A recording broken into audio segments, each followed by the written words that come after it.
Friends, welcome to Redex media. இன்றைக்கி நம்ம பார்க்க போகிற ஒரு முக்கியமான சப்ஜெக்ட் என்னன்னு நீங்கள் பார்த்தீங்கன்னா, டெலிவரி பாய்ஸ் இஷ்யூ.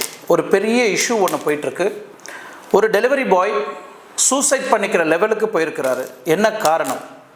அவர் எஸ்சின்றதுனால அந்த அப்பார்ட்மெண்ட்டுக்குள்ளே அந்த சுகி பாயை உள்ள விடலை. இந்த சுகி பாய் அணில் என்ன பண்ணுறாருனா, உடனே போலீஸ் கம்ப்ளைண்ட் கொடுக்குறாரு. என்ன கம்ப்ளைண்ட் கொடுக்குறாருனா, நான் எஸ்சின்றதுனால என்னை அந்த அப்பார்ட்மெண்ட்டுக்குள்ளே என்ட்ரு பண்ண விடலை, என்கிட்ட தவறான முறையிலலாம் பிஹேவ் பண்ணுறாங்க அப்படின்னு சொல்லிட்டு ஒரு கம்ப்ளைண்ட்டை பதிவு செய்கிறாரு. அந்த சைடில் இருந்து பிரசாத்ன்றவர் என்ன பண்ணுறாருனா, கஸ்டமரு என்னோடய வீட்டில் இருக்கிற பொண்ணை கை பிடிச்சி இழுத்தாரு அப்படின்னு சொல்லிட்டு ஒரு கம்ப்ளைண்ட்டை அவர் சைட்லேருந்து பதிவு பண்ணுறாரு. இதை சார்ந்து எக்கச்சக்கமான கான்ட்ரவர்சி நடந்திருக்கு இன்றைக்கி விசாகப்பட்டினத்தில். ஸோ இங்கே என்ன நடந்தது, எதுக்காக இந்த பிரச்சனை ஸ்டார்ட் பண்ணப்பட்டது, எதுக்காக இந்த அணில் சூசைட் பண்ணிக்கணும், அது மட்டும் இல்லை 6 மாதத்துக்கு ஸ்விக்கி ஜொமேட்டோ அந்த ஆக்ஸ் டவருக்கு யாருமே டெலிவரி கொடுக்கக்கூடாதுன்னு ஒரு ஸ்ட்ரைக்கு போராட்டம் பண்ணிட்டு இருக்கிறாங்க டெலிவரி பாய்ஸ் எல்லாம் ஒன்று சேர்ந்து. அது ஸ்விக்கி, ஜொமேட்டோ, ஊபர், அவர் கேஎஃப்சி, டாமினோஸ், எந்த ஒரு டெலிவரி பாய்ஸாக இருந்தாலும் இவங்க எல்லாருமே ஒன்று சேர்ந்து ஒரு பெரிய ப்ரொட்டஸ்ட் பண்ணிட்டு இருக்கிறாங்க. ஏன்னா ஒரு டெலிவரிக்கு பாய்க்கு நடந்த அநியாயம் மற்ற யாருக்குமே நடக்கக்கூடாது அப்படின்ற ஒரு கண்ணோட்டத்தில் தான். கம்யூனிட்டியை பற்றி யாருமே பேசக்கூடாதுன்னு சட்டங்கள் சொல்லுது. பட் இருந்தாலும் இந்த இடத்துல கம்யூனிட்டியை சார்ந்து பேசியிருக்கிறாங்க. அது மட்டும் இல்லை, இவர் யூஸ் பண்ண இந்த ப்ரோ அப்படின்னு சொல்லி யூஸ் பண்ண அந்த வார்த்தைக்காக இந்த கான்ட்ரவர்சி ஸ்டார்ட் ஆகிருக்கு. அது மட்டும் இல்லை, ஸ்விக்கி டெலிவரி பாய்ன்னு சொல்கிறத விட ஸ்விக்கி டெலிவரி பார்ட்னர் அப்படின்னு சொல்லலாம். இந்த பார்ட்னர்ன்றதுக்கு அர்த்தம் என்னன்றதை நான் கடைசியில் சொல்கிறேன். இந்த ப்ரோவுக்கும் இந்த பார்ட்னருக்கும் என்ன சம்மந்தம் வருது இங்கே அப்படின்றத நம்ம கடைசியில் பார்க்கலாம். இன்றைக்கி சாரி ஐ ஆம் எஸ்சி அப்படின்னு ஒரு டைட்டில் சொல்லப்படுது. அந்த சைட்லேருந்து என் பொண்ணை கைப்பிடிச்சி இழுத்தாங்க அப்படின்னு கஸ்டமர் சைடில் ஒரு விஷயம் சொல்லப்படுது. முழுக்க இந்த டாப்பிக்கை பற்றி தான் இன்றைக்கி நம்ம பார்க்க போகிறோம். வாங்க வீடியோக்குள்ளே போகலாம்.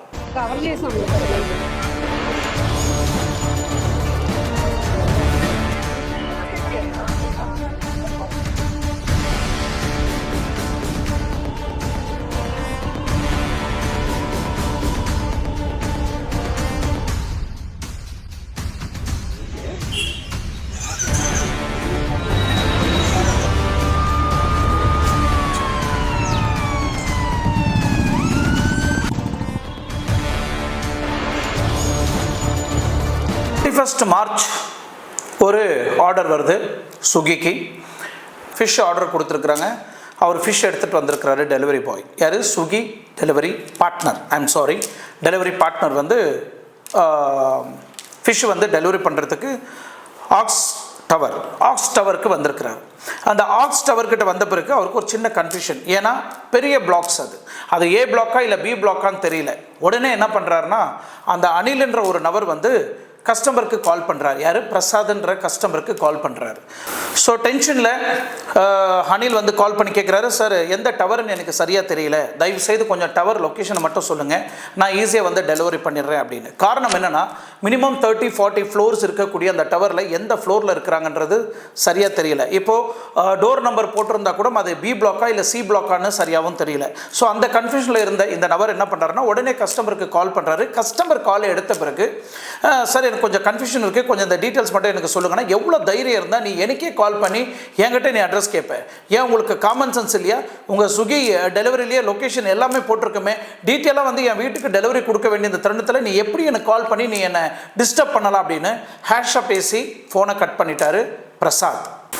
ஸோ அப்படி இப்படின்னு கஷ்டப்பட்டு அனில் அந்த எக்ஸாக்ட் லொக்கேஷனை கண்டுபிடிச்சிட்டாரு. உடனே அப்பார்ட்மெண்ட்டை ரீச் ஆகுறாரு. அப்பார்ட்மெண்ட் ரீச் ஆனோடனே பைக்கை வெளியே பார்க் பண்ணோம். நீங்கள் இதை மைண்டில் வச்சுக்கோங்க. அந்த அப்பார்ட்மெண்ட்டுக்குள்ளே போகிறோன்னா மினிமம் ஒரு கிலோமீட்டர்லேருந்து 1/2 கிலோமீட்டர் அவங்க சுற்றி உள்ளே போய் மேலே ஃப்ளோரில் எடுத்துகிட்டு போய் அந்த ஐட்டம்ஸ் டெலிவரி பண்ணணும். ஸோ இங்கே என்ட்ரன்ஸில் பைக்கை பார்க் பண்ணிவிட்டு செக்யூரிட்டி கிட்ட போய் என்ட்ரன்ஸில் அவர் பேர், அவர் அட்ரஸ்ஸு, அவர் டீட்டெயிலு, இன்க்ளூடிங் நீ எந்த கேஸ்ட் அப்படின்றது கூட அந்த ரிஜிஸ்டரில் என்ட்ரு பண்ணணுமா. இதெல்லாம் என்ட்ரு பண்ணி ஆயிட்ட பிறகு ஸோ மெயினாக எங்கள் ஹைலைட்டை அந்த எஸ்ன்ற ஒரு பாயிண்ட்டை ஹைலைட் பண்ணி அங்கே செக்யூரிட்டி புக்கில் என்ட்ரு ஆகுது. இதை நீங்கள் மைண்டில் வச்சுக்கோங்க. இதுதான் மெயின் சப்ஜெக்ட். நீங்கள் கடைசி வரைக்கும் பார்க்கும்போது இந்த சப்ஜெக்டை சார்ந்து தான் நான் உங்களுக்கு எக்ஸ்பிளைன் பண்ண போகிறேன், என்ன நடந்தது, எதனால் நடந்தது அப்படின்னு.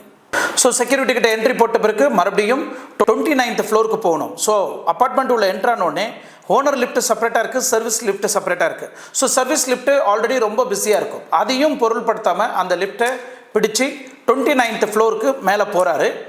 ரூம் நம்பர் வந்து 2914.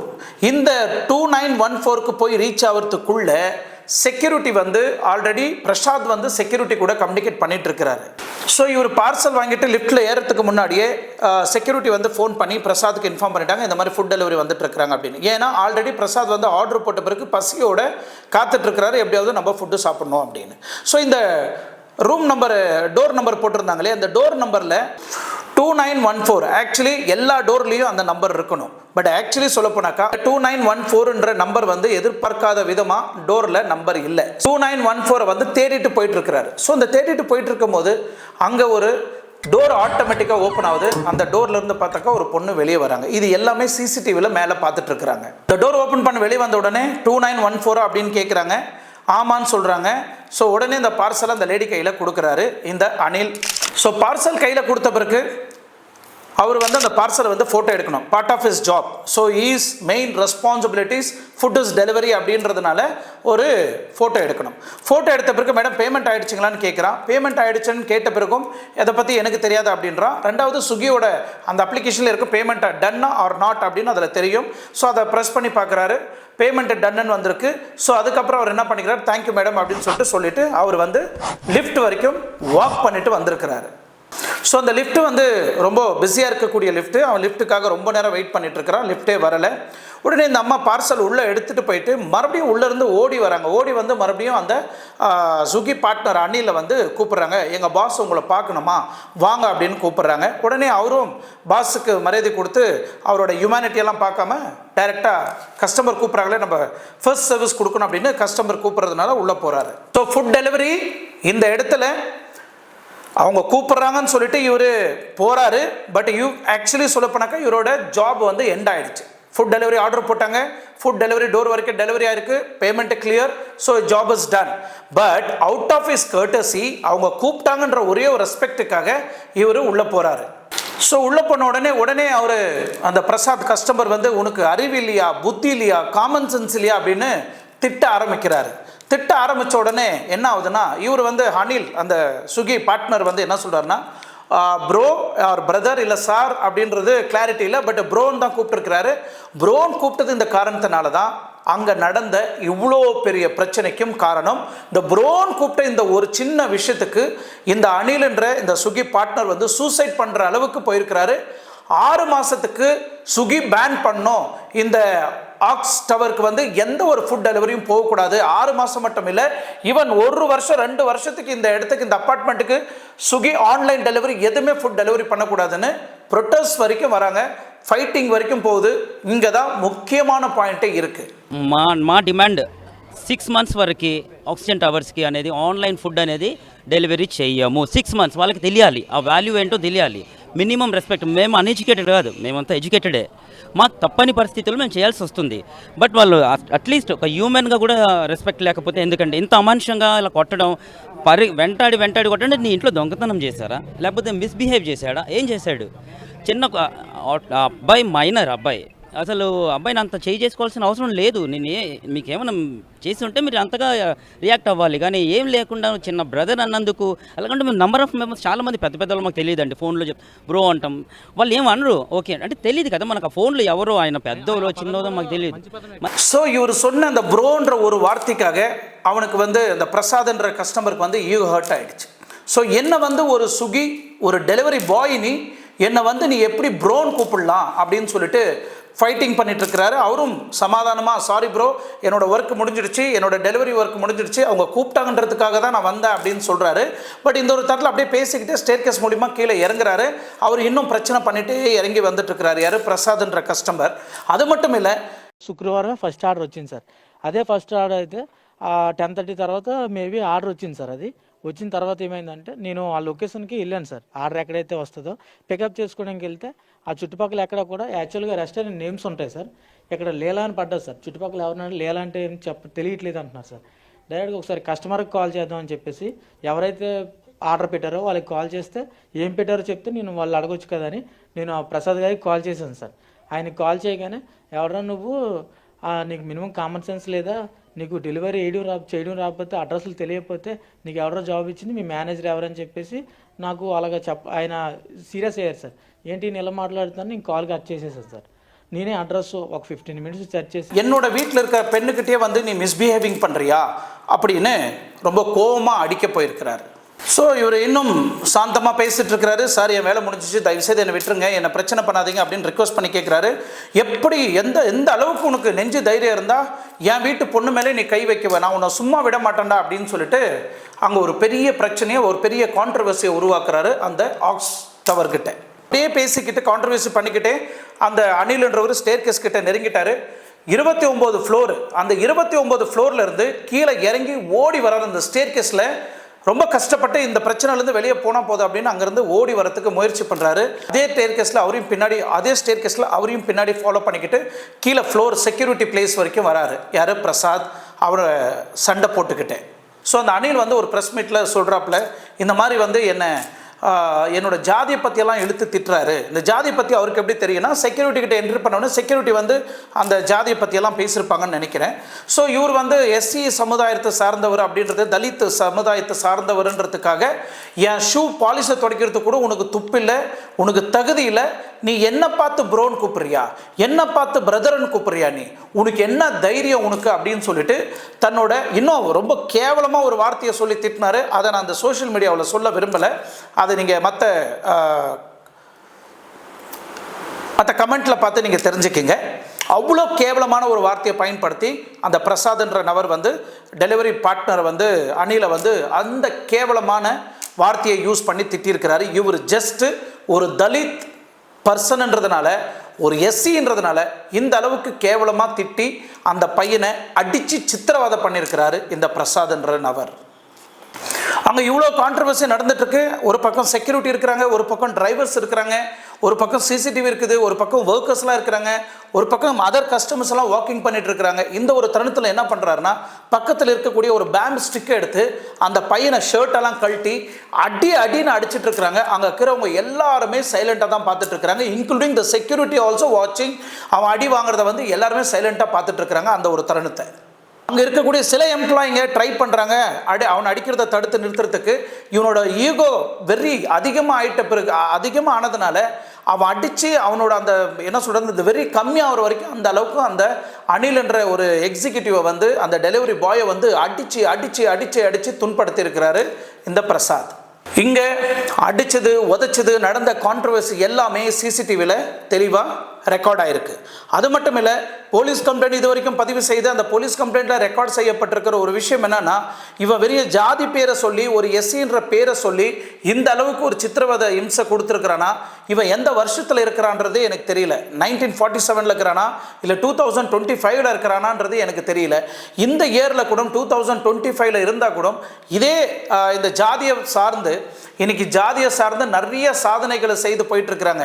இன்னைக்கு எந்த ஜாதிக்கார் எந்த சீட்டில் உட்காந்துட்டு இருக்கிறாங்கன்னு கூட தெரியல, எந்த ஜாதிக்கார் என்ன வேலை பண்ணுறாங்கன்றதும் தெரியல, எந்த ஜாதிக்கார் எந்த டிபார்ட்மெண்ட்டில் இருக்கிறாங்கன்றது கூட தெரியல. அந்த அளவுக்கு இன்னைக்கு கன்ஃபியூஷனாக இருக்குது. மக்களோட மக்களாக கலந்து எந்த ஜாதி மதங்கள் எந்த ஒரு வேறுபாடும் இல்லாமல் இன்னைக்கு பொதுமக்கள் இந்தியாவில் வாழக்கூடிய ஒரு தருணத்தில் இன்னைக்கு வரைக்கும் இந்த ஜாதியை சார்ந்து சில ஜாதி வெறி பிடிச்சி நாய்ங்க இருக்கிறதுனால தான் இந்த மாதிரி அப்பாவி மக்கள் இன்னும் செத்துட்டு தான் இருக்கிறாங்க. இந்த டெலிவரி பாய்க்கு என்ன கிடைக்க போகுது? மேக்ஸிமம் ஒரு டெலிவரிக்கு 10-20 ரூபாய் கிடைக்க போகுது, அவ்வளோதான்.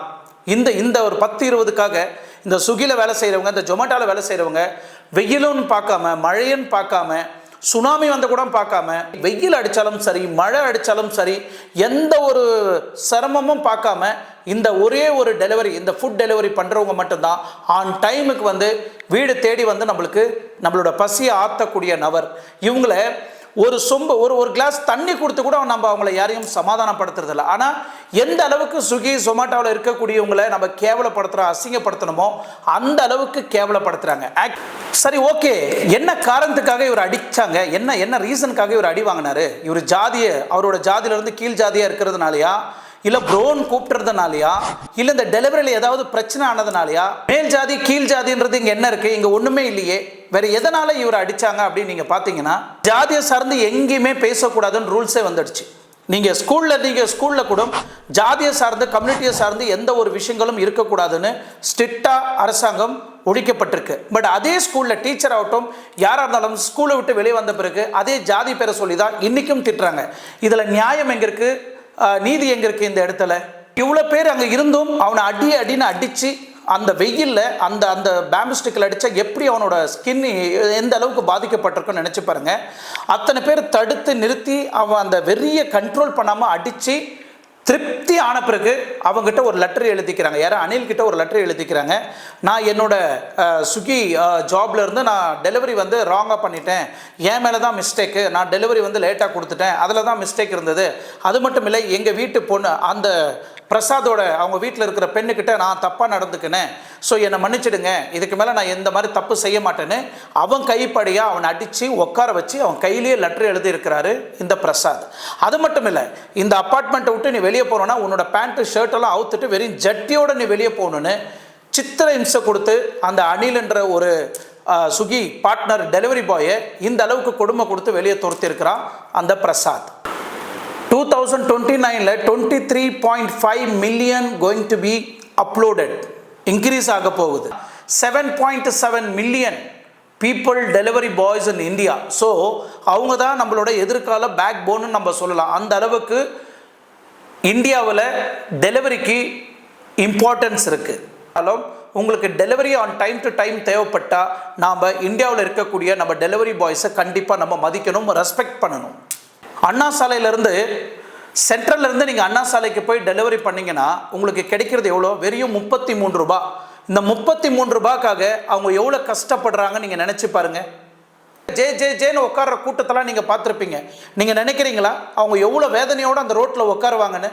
அவங்க ஃபேமிலி எத்தனை பேர் போவாங்க? அப்பா, அம்மா, ஒய்ஃபு, குழந்தைங்க, பெத்த குழந்தைங்க, அப்பா அந்த மாதிரி வெயிலில் உட்காந்துட்டு இருக்கிற பார்த்தாக்கா எவ்வளோ மனவேதனை. அதெல்லாம் பெத்த அப்பா அம்மா அவங்கள எப்படியெல்லாம் படிக்க வச்சுருப்பாங்க. இன்றைக்கி ஒரு நாய் மாதிரி ரோட்டில் ஒரு ஃபுட்டு டெலிவரிக்காக ரோட்டில் பைக்கை வச்சுட்டு உட்காந்துட்டு இருப்பாங்க. அந்த தருணத்தெல்லாம் பார்க்கும்போது அவங்க அப்பா அம்மா மனசெல்லாம் எவ்வளோ வேதனைப்படும். தாலி கட்டின பொண்டாட்டியை காதலிச்சு கல்யாணம் பண்ணியிருப்பாங்க. கணவன் அங்கே உட்காந்துட்டு இருக்கிறதெல்லாம் பார்த்தா அவங்களுக்கு எவ்வளோ மனவேதனையாக இருக்கும். இல்லை அவங்களோட ஃப்ரெண்ட்ஸுங்க யாராவது பார்த்துட்டு போய் அவங்க மனைவிக்கு என்னப்பா உன் புருஷன் இந்த மாதிரி உட்காந்துட்டு இருக்கிறன்னு சொல்லும்போது அப்போ அந்த டெலிவரி பாய்ஸ் மனவலியெல்லாம் எப்படி இருக்கும் நீங்கள் கொஞ்சமாக நினச்சி பார்க்குறீங்களா? ஒரு ஆஃப்டர் ஆல் ஒரு ஆட்டோ டிரைவர் ஒரு 1 கிலோமீட்டர் டிராவல் பண்ணி அவன் போனால் கூட ஆட்டோ டிரைவருக்கு வந்து 10 ரூபாய் லாபம் கிடைக்குது. சரிங்களா? அது மட்டும் இல்லை, அதே ஆட்டோ டிரைவர் வந்து இன்னும் அடிஷ்னலாக மோசமாக வாங்குறவங்க, மீட்டருக்கு மேலே சார்ஜ் பண்ணுறவங்களாம் நிறைய பேர் இருக்கிறாங்க. அநியாய வேலைக்கெல்லாம் வாங்குறவங்க நிறைய பேர் இருக்கிறாங்க. பட் இந்த தருணத்தில் இந்த டெலிவரி பாய்க்கு கிடைக்கக்கூடிய அமௌண்ட் எவ்வளோ நீங்கள் பார்த்தீங்கன்னா ஜஸ்ட் 3 ரூபா. ஒரு 3 ரூபாய் லாபத்துக்காக அவங்க எவ்வளோலாம் அசிங்கப்படணும், எவ்வளோலாம் வேதனைப்படணும், எவ்வளோலாம் அவங்க ஜாதியை சார்ந்து அவங்களோட டிக்னிட்டியெல்லாம் விட்டு அவங்க எந்த அளவுக்கு உழைக்கிறாங்க நீங்கள் கொஞ்சமாக அதை நினச்சி பாருங்கள். இவ்வளோலாம் கஷ்டப்பட்டு இந்த டெலிவரி பாய் ஒரு ஸ்டேஜில் வந்து நிற்கும் போது கடைசியில் ஷர்ட்டு பேண்ட்டெல்லாம் அவுத்துட்டு ஜட்டியோட ஓட வெயிலில் நிற்க வச்சு அடித்து தொடுத்துறாங்களே, இது எந்த விதத்தில் நியாயம்? இவ்வளோ சம்பவம் நடந்திருக்கு. இந்த சம்பவத்தெல்லாம் இப்போ நான் எக்ஸ்பிளைன் பண்ண விதமாக உங்களுக்கு கண்டிப்பாக புரிஞ்சிருக்கும்னு நினைக்கிறேன். தயவு செய்து இவ்வளோ நடந்திருக்கு இல்லையா, இதில் எங்கே தப்பு நடந்திருக்கு? டெலிவரி பாய்ஸு தப்பா, இல்லை கஸ்டமர்து தப்பா, இல்லை சொசைட்டியோட தப்பா, இல்லை இந்த கம்யூனிட்டியை சார்ந்து இன்னும் எத்தனை காலமாக இவங்க இப்படியே நடத்த போகிறாங்கன்றது எனக்கு தெரியல. உங்களோட ஆதங்கம் ஏதாவது இருந்தால் தயவு செய்து உங்களோட கமெண்ட்டை என்னோட கமெண்ட் பாக்ஸில் தெரிவிச்சிங்கன்னா நான் இன்னும் ஒரு வீடியோவும் இதை சார்ந்து கண்டிப்பாக நான் உங்களுக்கு கொடுக்குவேன். தெளிவாக ஒரு டெலிவரி பாய்ஸோட என்ன பிரச்சனை, எந்த அளவுக்கு அவங்க கஷ்டப்படுறாங்கன்றதை இந்த வீடியோ மூலிமா உங்களுக்கு நான் வீடியோ மூலிமா நீங்கள் தெரிஞ்சிட்ருப்பீங்க.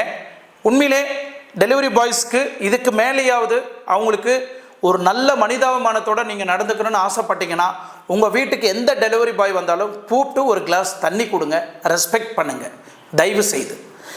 உதாரணத்துக்கு 4 இயர்ஸ் நீங்கள் பெங்களூரில் பார்த்துருக்கலாம். பெங்களூரில் ஒரு பெரிய சென்சேஷனல் நியூஸ் ஆச்சு. ஒரு பொண்ணுக்கிட்ட ஒரு டெலிவரி பாய் வந்து மிஸ்பிஹேவிங் பண்ணிட்டாங்க, தவறாக நடந்துக்கிட்டாங்க, தப்பாக நடந்துட்டாங்கன்னு அவரை அடித்து அவரை வேதனைப்படுத்தி அவரை போலீஸ் கம்ப்ளைண்ட் கொடுத்து பெரிய பிரச்சனை பண்ணாங்க.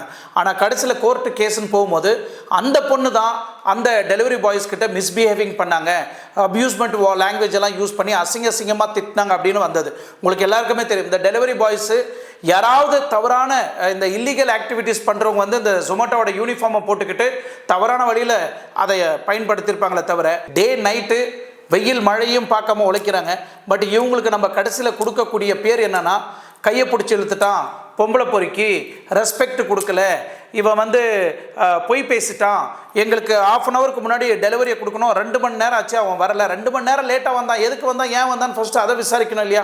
அங்கே என்ன டிராஃபிக் ஜாம் ஆச்சு, என்ன ஆக்சிடென்ட் ஆச்சு, வரும்போது எதனா பிரச்சனை ஆச்சா? ஏன்னா ½ அன் ஹவரில் டெலிவரி கொடுக்கணும், அவன் வர வண்டி பஞ்சர் ஆகிடுச்சுன்னா என்ன பண்ண முடியும்? 20 நிமிஷம் பஞ்சர் போடுறதுக்காகவும், இல்லை வண்டி சீசன் ஆகிடுச்சு, வண்டி சீஸ் ஆகிடுச்சு, என்ன பண்ண முடியும்? அந்த வண்டியை ரோட்டில் விட்டுட்டு இன்னொரு வண்டியை ஆட்டோவிலையோ இல்லை டாக்ஸியோ பிடிச்சி தான் உங்களுக்கு ஃபுட்டு டெலிவரி பண்ணணும். ஆனால் அந்த ஃபுட்டு டெலிவரி பண்ணுற காஸ்ட் 10 டைம்ஸு அவன் டாக்ஸிக்கு ஸ்பெண்ட் பண்ணணும். இந்த மாதிரி தான் டெலிவரி பாய்ஸ் எல்லாம் உழைச்சிட்டு இருக்கிறாங்க. இந்த நிமிஷம் வரைக்கும் டே நைட்டு பார்க்காம உழைச்சிட்டு இருக்கிறாங்க.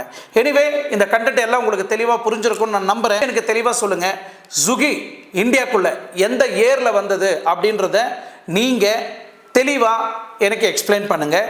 Option A 2005, option B 2014, option C 2011, option D 2019. இந்த 4 இயரில் எந்த இயரில் ஸ்விக்கி இந்தியாக்குள்ளே என்ட்ரு ஆச்சு அப்படின்றத நீங்கள் என்னோட கமெண்ட்டில் தெரிவிங்க. அந்த கமெண்ட்டில் 10 பேரை நான் தேர்வு செய்து அவங்களுக்கு ஒரு ஸ்பெஷல் கிஃப்ட் கொடுக்குறேன். எனிவே, இந்த வீடியோ உங்களுக்கு பிடிச்சிருக்குன்னு நான் நம்புகிறேன். இதுக்கு மேலேயாவது ஸ்விக்கி ஜொமேட்டோவில் வேலை செய்கிறவங்கள கையெடுத்து கும்பிட்டு அவங்களுக்கு ரெஸ்பெக்ட் பண்ணுங்கள். எனவே தேங்க்யூ ஸோ மச். இந்த வீடியோ பிடிச்சிருக்கும். மீண்டும் அடுத்த வீடியோவில் சந்திக்கும் வரை உங்களிடமிருந்து விடைபெறுவது உங்கள் ஆர்கே. Thank you so much.